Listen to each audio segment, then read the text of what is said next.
Hello, and welcome to My Favorite Games, a podcast for game designers to geek out about games they love to play. Today, I'm super excited to host Roach and Stefan from 13th Moon Games. Both are lifelong gamers who met at a LARP in 2008. I'll be asking them about that, and are now creating tabletop role-playing games together with their family. Roach and Stefan, thank you so much for coming, and welcome. Thank you. Thanks for having us. Thank you for having us.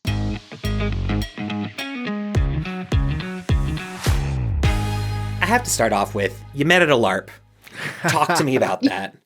Set the scene. You know, you guys are you're storytellers, so bring us back to 2008. Well, for my side of it, I got invited to. I started LARPing like just a few months before this convention, and everybody in my group was going to the convention, so I'm like, okay, I will go as well. And it was my first LARP convention.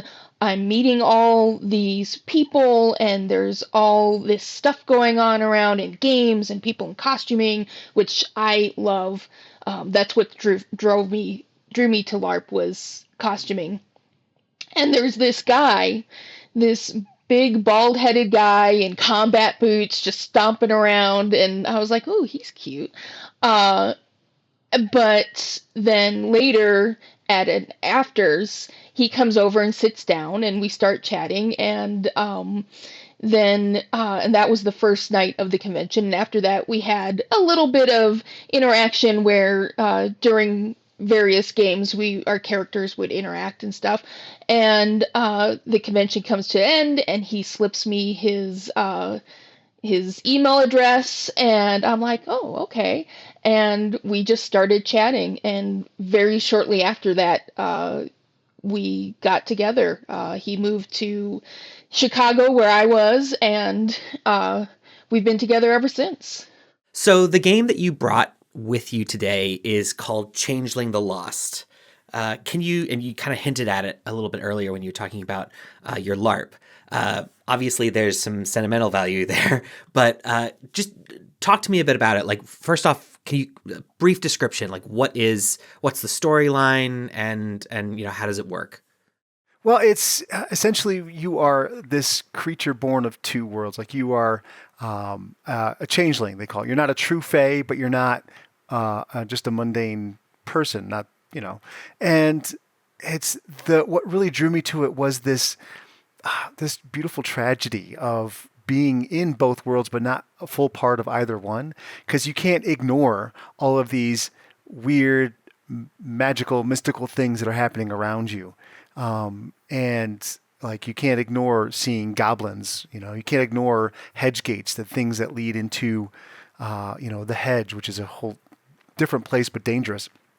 But you also can't ignore being human either. You've got bills to pay. You've got things to do.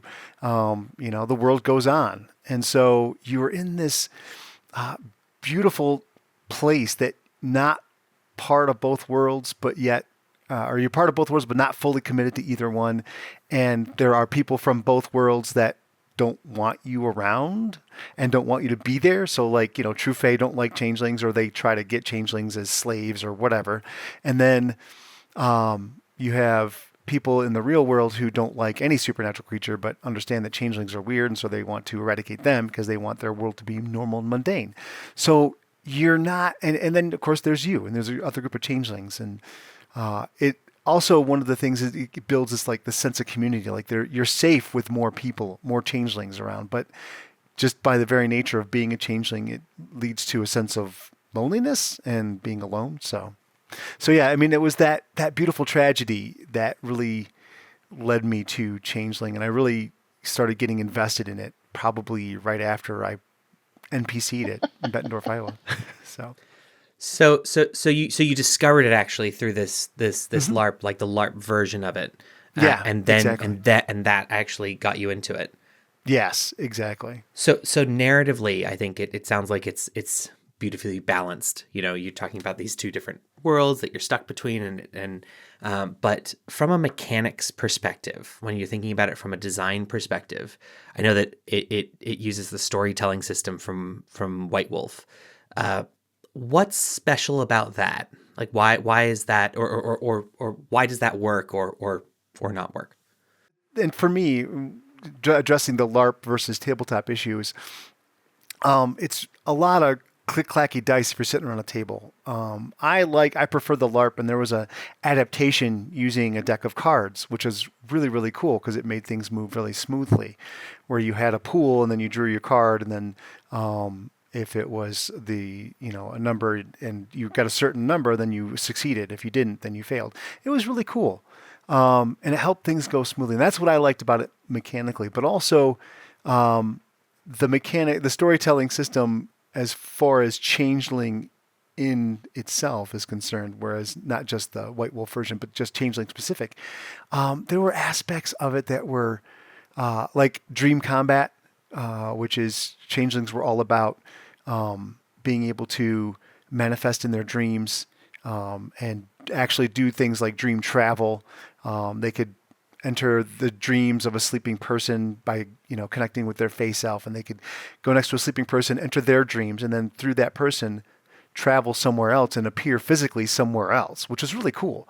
And then there was, the hedge, which is also a dangerous place. There's all those mechanically, they all had their own specific mechanics, which I really enjoyed. Like if you spent too much time in the hedge, bad things would happen to you mechanically. If you spent too much time in the reel, bad things happen to you mechanically. If you spent too much time alone, bad things happen mechanically. So there's all these different mechanics that really emphasize and worked well, I think, with the storytelling narrative of the game, which what I really, I loved. And then the exploration of it. But I prefer like the full immersion costuming and just, walking around and talking to people. As sitting around a table is fun too. I'm not discounting that at all. But I like the whole costuming aspect as well, just because I like dressing up. So For me, the mechanically for the game Changeling the Lost, that was I started off in Vampire, and then I came into LARPing just when they had released Changeling the Lost. And so for me, I fell in love with it because I'm looking at the pictures and imagining all the costuming that I could do, because I'm, at the time, I spent a few years sewing for costuming and cosplay and the like. And so that really drew me, and much of the same story stuff that drew Stefan. I like this idea of this duality and everything. But mechanically, I love click-clacky dice, and I love like the Changeling Lost. You get a bunch of dice and for rolling for your dice pool, and I just love that because you'd roll them and it's like you get that little serotonin thrill where you're like rolling a whole bunch of dice. And mechanically, the thing that drew me to Changeling was, and this is the whole White Wolf storyteller system, is that you would have things that you could choose from contracts or different kind of spells or abilities that you could then choose from for your character sheet. And you could build a character that was very unique, because with that interaction between different abilities that you're putting on your sheet, so that it just felt much more individualized, and that you could have two characters who would have similar overarching themes, but would be completely different flavor-wise, because you're each taking different abilities and putting different dots on the sheet, basically. And I enjoyed that. I felt like it just gave a much more personal experience when you're playing. Interesting. So it sounds like it's I'm getting the sense that you're both fans of trying to reduce the amount of work that is required to get you into the story and into role playing. But it feels like with Changeling the Lost that there are certain mechanics that are quite specifically designed to maybe still make the experience quite unique, but allow you to get into that storytelling a little faster. Oh yeah, certainly, especially the LARP aspect, just because they knew it was you're standing around, you don't want to stand around and wait for everybody to figure out how many, like squinting in the dark, looking at, dice and stuff. So thinking back to your partnership, Roach, you're focused on narrative, and Stefan, you're focused on mechanics. Is that right? Yep. Yep. Cool. How did that whole partnership, how did the relationship grow into the partnership? I believe it's my favorite story. This is November 2021. Like how did take me back to that point? What happened? How did you guys start? Yes, it was November 2021, Thanksgiving, and I had been noodling for a long time about creating a RPG or a system, but didn't really know how. I knew the themes, I knew what I wanted the world to look like. I just didn't know like how you actually take that and turn it into a system. And Stefan has been the forever DM, constantly the one running games, and I wanted to run a game for him so that he could play, but I didn't know the systems well enough to feel confident running them. And I thought, well, if I make a game, then I will know the mechanics. Spoiler alert, I still don't know all the mechanics. I constantly still have to ask Stefan is this how this works? But so I go to Stefan and I say, do you want to take our relationship to the next level? And before I said anything else, he said yes. And I was like, whoa.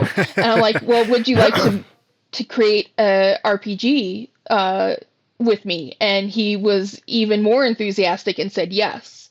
And I relayed to him, I'm like, I don't know how to do this, like the rule sets and everything. And he's like, no, don't worry about it. I got that. And within like 2 days, he's like, we're doing a D12 system, and this is what we're going to have it that you have to roll under a certain number. And he had already had the framework together.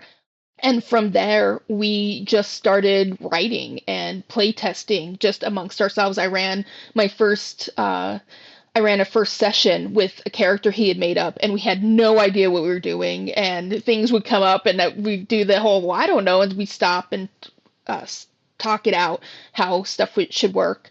And by February, we had our first skeleton system that we then recruited some friends and ran a playtest on Discord. That playtest has been still going. We've been running 2 games a week for almost 2 years now, with a little break in there when I was needed a break from my writing. And that's, it was just jump in and start playing and see where it goes. And, kind of that move fast, break things kind of sentiment, except for gaming and not cars or. So that initial prompt, let's make this game system, let's go fast and break things, that became Covenant and Crucible. Is that right? So how did that specific idea maybe come about? I know that it was through brainstorming, but maybe if you could just set the stage in terms of where Covenant and Crucible takes place in, and maybe some of the reasoning behind your choices there. Well, I like to say the elevator pitch for Covenant and Crucible is like if the movie's The Last Witch Hunter, the Vin Diesel one, got together with John Wick, and the movie's John Wick, and then they got together and had a really pretty baby, this game would be it, because it embraces elements of both of those, the supernatural, witch culture, and from that movie, The Last Witch Hunter, combined with the grittiness and the deadliness of combat that John Wick has, and that sense of urgency that the movies all kind of portray. Those things smushed together, and then with really beautiful art. That is Covenant and Crucible, and that's where it started, because we both of those 2 movies are some of our favorites, and then we'd watch it and we'd like, oh, we should probably run a game in that world. That'd be really cool. And we talked about it and then nothing ever happened. And we talked about John Wick, nothing ever happened. And then lo and behold, that Thanksgiving, there's Roach. And that's how it went. And that's how things got started. And that's I think the basis that we got from for the world is John Wick and The Last Witch Hunter. That's what it was inspired by. It's one thing to say let's mash up these two films and let's make a fun game. It's one thing doing that, and the other thing of saying let's actually do this professionally and make it into something that other people will want to play, and maybe more importantly pay for. So how did that go? Like when did you guys decide, no, we're not only going to make a game, but we'd like to make a game, if that makes sense? When we started off, again, it was just my original idea was just to create something that I could run for Stefan and our friends, and then he would get a chance to play. And as we did the play tests, and we were adding stuff into our document, and we're creating this document of the basically the core would turn into the core book. We're getting pages and pages, and once we hit 100 pages, 150 pages, and then 200 pages, I'm like, we've got a book here. We've got a thing. And the first time we tried it, it was like, let's see if people would be interested in this. Not even, it was a serious attempt, but it also was mostly let's throw it at the wall and see if it sticks sort of thing. So we got our daughter, she did the cover arts, and we kind of planned it out, did a little research about how people do Kickstarters for this sort of thing, and then we just threw it up there. And we failed. And you failed? Yes, we failed. The first Kickstarter did not succeed. And there's, I think, several different reasons why that happened. And we took that on the chin and said, okay, well, if we're going to do this seriously, because at that point we had gotten so much great feedback from our play testers and we were enjoying it so much that we're like, we really would like to see this reach a larger audience. And so we took the lessons and buckled down and went about it seriously, as opposed to before we were just like, oh, okay, we got this new rule set or this new mechanic, or, the players broke something in a way that we had never expected them to break it. So now we have to address that. And this time we sat down and we're like, okay, we're going to be serious about this. And when you then decided to go again, like why did you decide to then say, we're going to go right back to Kickstarter and do it again? I think it's because of the research. I mean, we looked at what we did. We continued the play test. We looked at the situation and said, okay, well, how could we have improved that? How could we have done it differently? There was enough interest in the original Kickstarter that there's people that really want to see this. Or at least it felt that way to me. And the play testers and some of the people agreed. And so we're like, okay, well, let's see what would be a better way to do this. And so we looked at, and I say we, I mean Roach. She's the one that did all the research for that. And so we found out when the best time, would be, when, how long to have it for, how to set, reasonable, achievable goals, things like that. And it was really successful. And so that told us that, yes, people are interested in it. And even with the small amount of, reach that we had, it wasn't great, but we still had enough to fund well over our goal and hit all of our stretch goals. So, it was really, really cool. And the question why go back to Kickstarter was mostly just because it was a platform that we knew. I had looked at some of the other platforms, like there's GameFound and Indiegogo and the like, and I was like, most of the people who are doing board games and TTRPGs, PGs, they're all doing Kickstarter. And so it was just purely practical reasoning of going where the people are. So when thinking about specifically Kickstarter and your kind of tactics and your research, are there a few things that maybe that you'd suggest to other game designers that are considering Kickstarter, but frankly maybe are a little intimidated by it? Maybe they've gone through, they've tried it before and they failed. Are there kind of words of wisdom that you'd fall back on that you'd suggest anyone take to heart, whether that's resources to look at or approaches or strategies? What we have learned is you set your goal, you set a modest goal. It is very easy to fall into this trap of seeing some of these Kickstarters that are pulling in several $100,000, $1 million, and be like, yeah, that's what I'm going to. Set a modest goal. Set exactly what you need to get your first 100 books out. And if you go beyond that, great, but do something that is achievable, and also make sure that you have at least your book at least 75% done. That was, I think, one of the for the first Kickstarter, one of our problems was we were like, we're going to, we have a bunch of notes. It's about, 50% done. We'll get the rest done, if the Kickstarter funds, and people don't want to take a risk on something that is 50% done. They want to see that you are, down to, it's just fine tuning at that point. And also make sure that when you do it, make sure you give yourself enough time and you deliver on time. That was one of the things that we were able to do that I'm really proud of, is we set a very short deadline for return. It was like, I think 4 months after the Kickstarter ended is when the product was supposed to go out, and we managed to do that.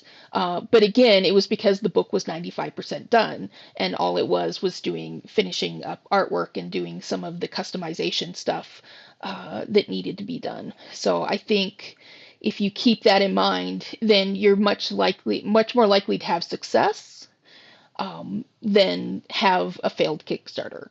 So what degree did you rely on your existing audience with Kickstarter versus you went to Kickstarter specifically because you knew there was already a platform out there that people were looking for RPGs on? More to the latter, where that's where people are at. However, once you run one Kickstarter, that then you get a pool of people who are invested and interested in your game that you can then leapfrog off of and help get people returning. But yeah, it was to begin with, because we started off fresh. Like, we had no, it was basically we were depending on our friends to help spread the word. And I think what really helped was, we had some really great artwork, so people could see and get excited about that. But yeah, we had to build our audience from scratch, from having nobody other than our family knowing what we were doing, to the audience that we got, and the number. I think we had about 500 followers of our first successful Kickstarter. We had almost about the same amount for our one that we just did this last at the beginning of January. It's just a matter of stick-toing it and constant updates and letting people know that you're serious. I think social media helped too, and podcasts. For some folk that get out there, it's hard to talk about something that you don't have 100% done, and it's hard for them to put themselves out there. But I think if you can, and if you're able to, that's the way to go, is just reach out to podcasters. There are a bunch of them who are very interested in showcasing people. I think that'd be the best advice I could give is reach out to podcasters and see if you could get on there and talk about your stuff and talk about your Kickstarter. And I mean, that helped. Social media definitely helped. So coming back to Covenant and Crucible, why do you think people love it? I hear a lot of people, they love the they love the world. They love this idea of modern magic, that you have places like Magic Beans, which is a coffee shop chain where you can get just a regular coffee, or you can get coffee with an alchemical shot in it that gives you like better memory, or better protections against other people's harmful magic, stuff like that. We have spent a lot of time developing the lore and developing the world so that it feels complete, that you don't see like the edges around it where you're like, okay, that's where the game world stops. And that's that is what I have been told is what brings people back, is the world and the lore and the history and everything that we've been put into the world building. And do you think that is that quite important to you, based off of, or did you give special attention to that, based off of your own previous experiences playing different RPGs? You know, how do you think about good, whether it's narrative aspects, approaches, as well as good mechanics when it comes to RPGs? The mechanics of Covenant and Crucible really were designed with the intention of keeping to the story. Like, we want a minimal break from what your character is doing to how it's resolved. And so, but it's a system that still has a little crunch to it. There's some math involved. I know it's a 4-letter word for some, but this is the 12D system. Yeah, D12 system. Yep, it's 2D12, and you roll those and try to roll under your target number. That's pretty much it. You'll have to apply some modifiers. It sounds simple. There is a learning curve. Like I said, there is some crunch to it because there's other modifiers, and then there's difficulty ratings. But once you learn and once you know, and plus we make charts, so it's pretty easy to find those numbers. Once you do that, you get right back into it, whether you succeed or fail, how well you succeeded or failed, and then back onto the story. I think that's the most important part of it. Yeah, I feel like based on other games, I feel like people come to games. Some people come to games excited about the mechanics. No offense, honey. But I think most people are drawn by the story and the fact that we have this. It's important looking at other games.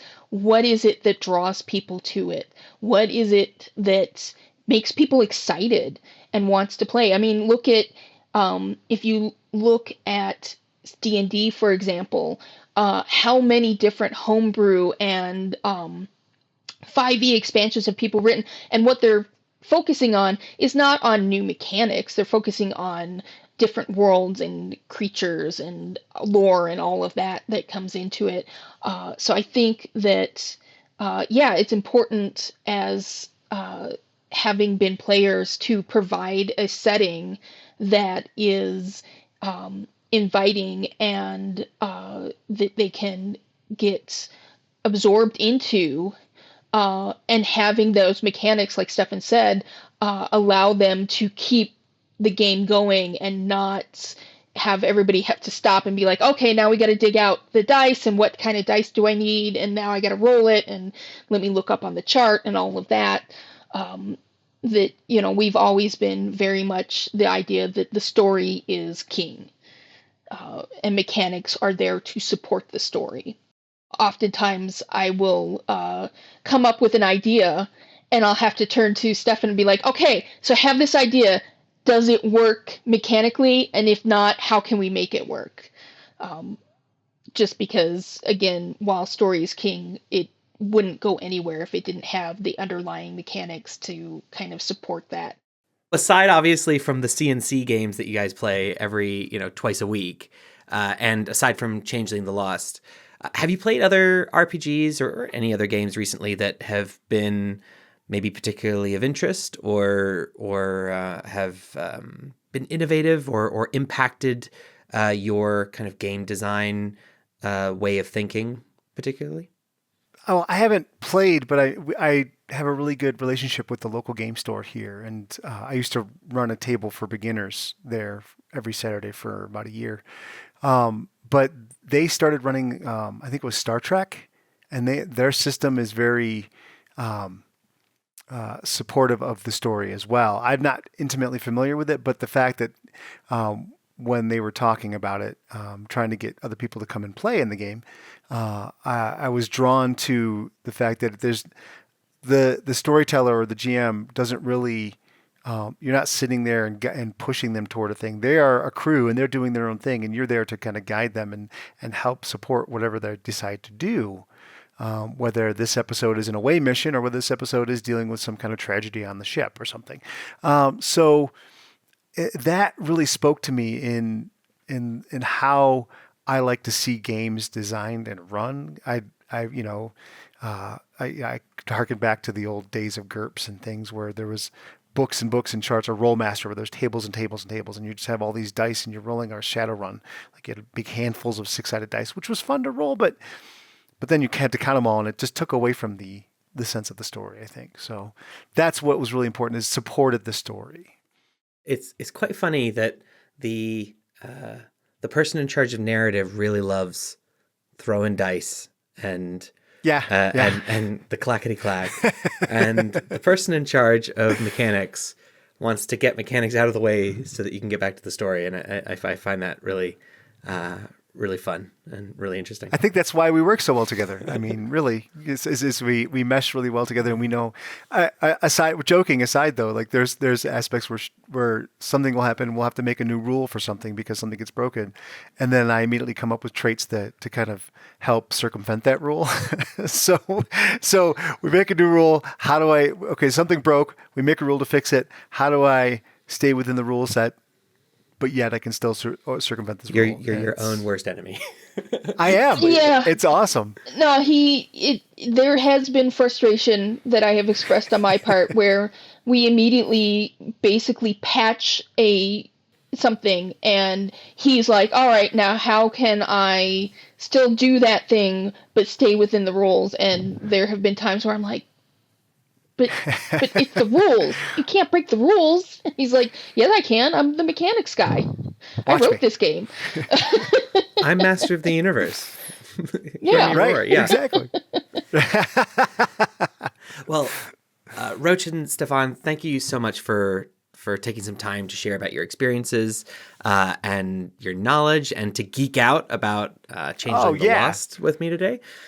If anybody listening would like to find out more about Roach and Stefan's company, 13th Moon Games, you can find them on Instagram by searching 13th Moon Games, all one word, with the 1 and 3 using digits.